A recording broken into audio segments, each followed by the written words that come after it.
So বরাবরের মতন আমি আজও আপনাদের মাঝে আরেকটা নতুন ভিডিও নিয়ে হাজির হয়েছি। তবে আজ আমি আপনাদের মাঝে যে বিষয়টি শেয়ার করবো, আসলে এই লুক্সেমবার্গ মাটিতে পরিবেশটা দেখতে কীরকম তাও। তো- তবে আজ আমি আপনাদের মাঝে যে বিষয়টি আলোচনা করব, আর সেটা হচ্ছে যে লুক্সেমবার্গ একটি city tour. Luxembourg city tour করতে খুবই ইজি, কারণ হচ্ছে যে আপনার পাবলিক ট্রান্সপোর্টটা সম্পূর্ণ ফ্রি।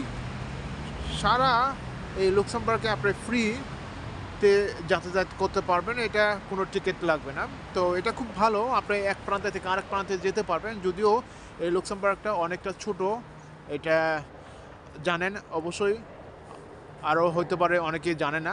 তো এই ছোট দেশটা সম্পর্কে যদি আমি বলি, চারিদিকে বিভিন্ন কান্ট্রি বর্ডার রয়েছে। বেলজিয়ামের বর্ডার রয়েছে, নেদারল্যান্ডের বর্ডার রয়েছে, ফ্রান্সের বর্ডার রয়েছে, মানে চারিদিক দিয়ে বর্ডার রয়েছে। এই লুক্সেমবার্গের মাঝখানে রয়েছে জার্মানি বর্ডার রয়েছে।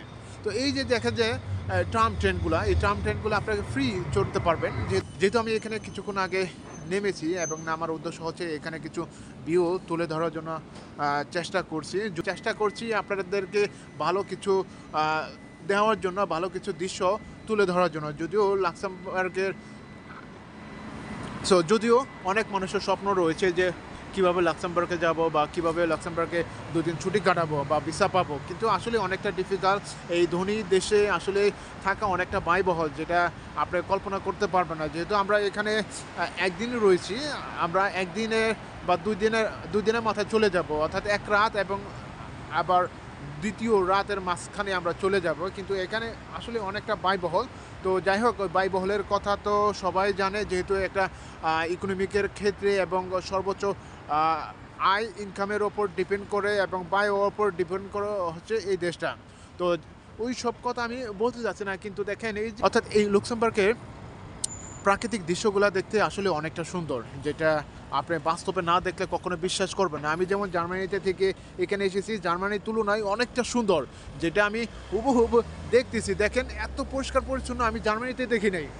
যদিও জানি জার্মানি অনেকটা নিট অ্যান্ড ক্লিন, কিন্তু ইটালির তুলনা অনেকটা জার্মানি সুন্দর, এটা বাস্তবে। যেহেতু ইটালিতে ঘুরে এসেছি এবং ইটালি সম্পর্কে কিছুটা হলেও তথ্য আমি আইডিয়া বা অভিজ্ঞতা শেয়ারও করেছি আপনাদের মাঝে। তো আজকে লুক্সেমবার্গে রয়েছে এবং লুক্সেমবার্গ আশেপাশে যে কিছু বিল্ডিং রয়েছে, এই বিল্ডিংয়ের কথা কেউ মানে অবহেলা করতে পারবে না এবং কখনো অবিশ্বাস করতে পারবে না, কারণ বিল্ডিংগুলো এত সুন্দর।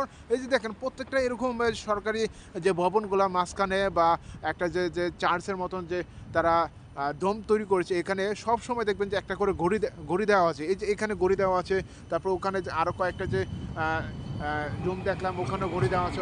আসলে অনেকটা সুন্দর। এই যে লুক্সেমবার্গে এই ট্রাম ট্রেনগুলো দেখেন, ট্রাম ট্রেনগুলো আসলে বিভিন্ন কালারে আলোকিত করে, অনেকটা সুন্দর লাগে এবং এটা ফ্রি।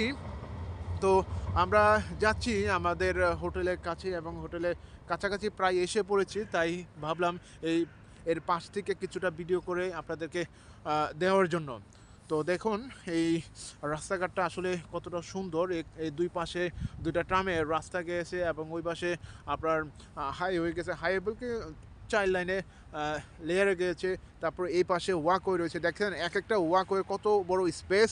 তারপর ওই মাঝখানেও একটা ওয়াকওয়ে স্পেস, তারপর ওই মাঝখানেও একটা ওয়াকওয়ে স্পেস, তারপর ওই মাঝখানেও আবার ওয়াকওয়ে স্পেস। অর্থাৎ ওয়াকওয়ে স্পেসগুলো আসলে অনেকটা বড়। যদিও এই সমস্ত ল্যান্ডগুলো সরকারের আন্ডারে দিকে আজকে তারা মনে ইচ্ছা মতন তারা এই রাস্তাঘাটগুলো তৈরি করতেছে, যাতে কোনো এই দেশের নাগরিক বা নেটিভ লোকেরা বাধা না দিতে পারে। তো সমস্ত জায়গায় পরিষ্কার, অর্থাৎ নিট অ্যান্ড ক্লিনের যেটা আমি দেখলাম। আসলে আমি সকালবেলাও একটা বাগানে গিয়েছিলাম, বাগানে বলতে কি একটা গার্ডেনে গেছিলাম, ওখানেও দেখলাম যে এই যে পাতাগুলো আছে, হলুদ পাতাগুলো, এই হলুদ পাতাগুলো হলে পরিষ্কার করতেছে। কিন্তু গার্ডেনে তো কেউ যায়ই না। গার্ডেন বলতে হচ্ছে একটা পার্ক, এবং পার্ক বলতে কি অত যে পার্ক ঠিক আছে, সামারের সময় অনেকটা মনে হয় লোকজন যায়, কিন্তু এখন দেখলাম অনেকটা অবহেলিত হয়ে রয়েছে, কিন্তু তারপরও পাতাগুলো পরিষ্কার পরিচ্ছন্নতা করছে।